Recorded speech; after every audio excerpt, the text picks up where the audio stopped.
Vamos continuar então, se Deus quiser. Agora vamos falar sobre os escritos joaninos.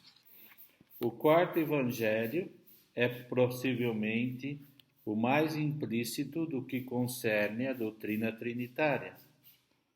Na página 69. Já no seu prólogo encontramos alguns textos importantíssimos. Os versículos 1 e 3 tentam descrever a relação eterna entre Pai, Deus e o Filho Logos, enquanto os versículos 14 e 18 falam da relação temporal entre o Verbo encarnado e seu Pai. No princípio era o Verbo estava junto de Deus e o Verbo era Deus. E ele estava no princípio com Deus. Todas as coisas foram feitas por meio dele, e sem ele nada do que foi feito se fez, através do verbo ser no imperfeito, que serve para expressar uma ação que se prolonga no tempo de modo indefinido. O autor parece tentar afirmar a eternidade que transcende um tempo. A afirmação "o Verbo estava junto de Deus" realça a sua origem divina, a sua união pessoal e eterna com Deus. Trata-se de uma expressão figurada que, embora referindo-se a uma proximidade física, indica uma relação íntima e vital. Nos versículos 14 e 17 de João 1, disse que o Logos se fez carne em Jesus Cristo, e o Verbo se fez carne e habitou entre nós, e nós vimos a sua glória como a glória do unigênito do Pai, cheio de graça. Habitou do grego significa literalmente armou a tenda entre nós. A presença de Deus, a glória de Deus, Shekinah, que significa Deus presente.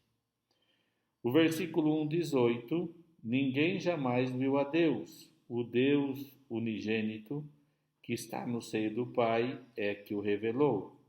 Esse versículo 18 afirma a dignidade de Jesus, sublinhando que a sua relação com Deus é filial. Especifica-se essa dimensão filial dizendo que o unigênito está no seio do Pai. Trata-se de uma expressão figurada, na qual a imagem do seio indica o âmbito divino em que se realiza a comunhão entre o Pai e o Verbo. E aqui temos muitos elementos que eu aconselho você. Nós já estudamos, já resumimos, é só para fazer um recordatório, tá? Devido a essa parada de algumas semanas, é bom voltar. Também lá em João vimos que Jesus é revelador do Pai. João 3,32, porque Jesus transmite o que viu e ouviu do Pai. Ele que estava junto do Pai. João 3,11 diz assim: falamos do que sabemos e damos o testemunho do que vimos. Jesus dá a conhecer o Pai. Jesus ensina que Ele é o caminho, a verdade e a vida. Em João 14,9, quem me vê, vê o Pai. Depois, sem muitas delongas, nós temos aqui na página 72, que encarrego a vocês de relerem, se for oportuno, a expressão Pai, 121 vezes no Evangelho de João, 110 nos lábios de Jesus. Depois aqui vale recordar, em João 10:30, eu e o Pai somos um. João 10:38, o Pai em mim e eu no Pai. Quem viu a mim, viu ao Pai. Então aí Jesus revela o Pai, está claro. Agora Jesus e o Espírito Santo. João 3:5-8, vou ler para a gente sintetizar. Em verdade te digo, quem não nascer da água e do Espírito não pode entrar no reino de Deus. O que é nascido da carne é carne, e o que é nascido do Espírito é Espírito. Não te admires de eu te dizer, importa-vos nascer de novo. O vento sopra onde quer, ouve a sua voz, mas não sabes de onde vem nem para onde vai. Assim é todo aquele que é nascido do Espírito. Nesse texto, o Espírito é associado à água. O pano de fundo aqui também é o batismo, de um modo diferente, mas correlato ali o que nós vimos nos sinóticos. No Evangelho, o Espírito é apresentado como fonte da água viva, ou seja, fonte de vida divina. Na carta de João, encontramos o mesmo binômio associado à carne como testemunho associado da vida. Em Apocalipse 22:1, que é também escrito joanino, me mostrou o rio da água viva, brilhante como cristal, que sai do trono de Deus e do Cordeiro.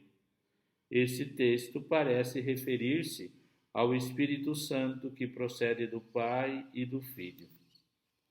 Trata-se de uma alusão trinitária. Segundo o evangelista João, existe uma relação direta entre o Espírito e a glorificação de Jesus na Páscoa. No João 7, 37 e 39 diz: no último dia, o grande dia da festa, levantou-se Jesus e exclamou: se alguém tem sede, venha a mim e beba. Quem crer em mim, como diz a Escritura, do seu interior fluirão rios de água viva. Isto ele diz com respeito ao Espírito que haviam de receber os que nele crescem, pois o Espírito até aquele momento não fora dada, porque Jesus não havia sido glorificado.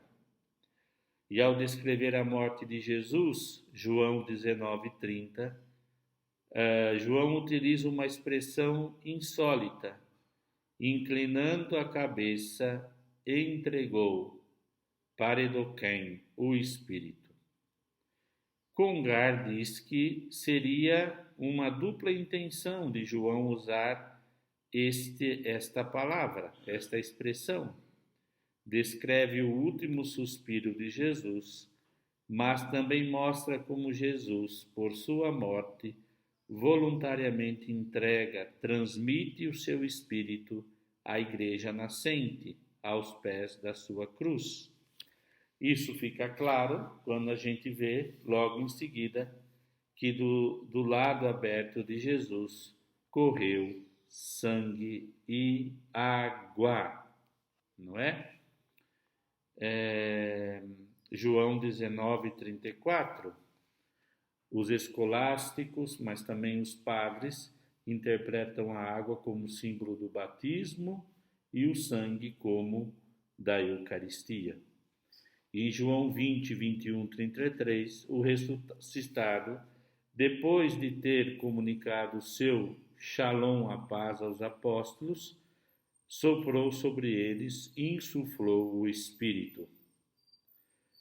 Depois, na despedida de Jesus, quando fala do Paráclito, parakletos em grego, que significa pessoa que é chamada para ajudar, isso é muito interessante.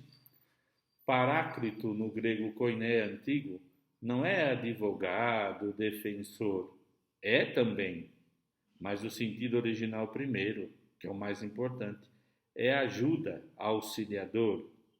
Aquele que é chamado para ajudar, exortando, suplicando, corrigindo, consolando, encorajando. Tá bem? Depois, se vocês verem aqui, na página 76, temos quando Jesus fala do Paráclito. e na página 77. A palavra grega pneuma significa espírito, do grego rá.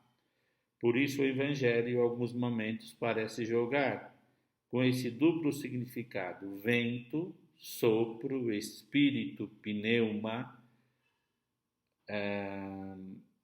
O Espírito Santo, a ação imprevista do Espírito não significa uma faculdade autônoma.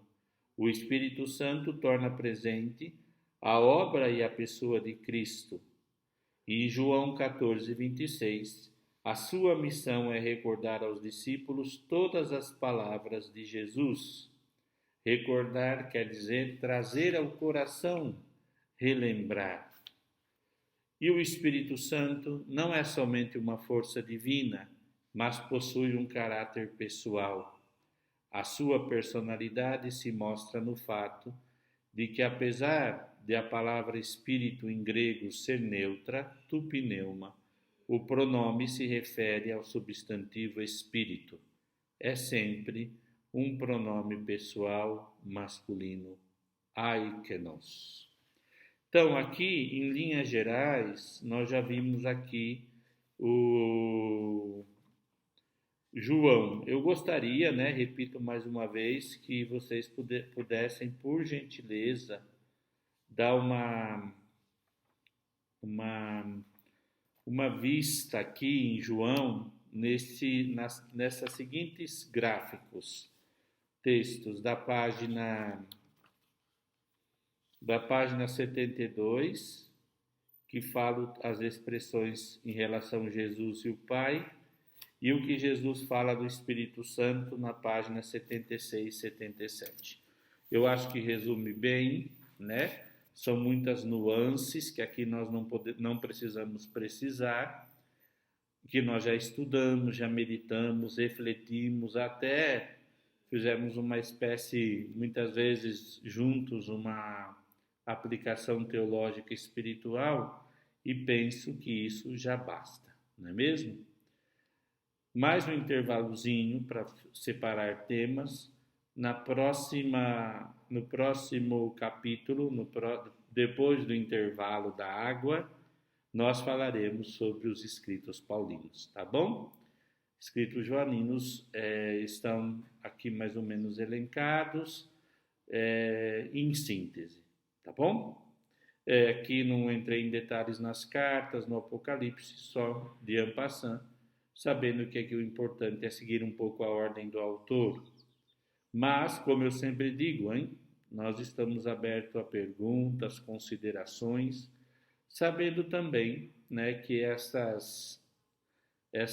esses vídeos primeiros são mais que um resumo, um recordatório, para a gente poder de novo pegar o esquema do tratado, Vale a pena, mais que estudar, ouvir os vídeos, relembrar, tendo em mão já os vossos apontamentos das aulas.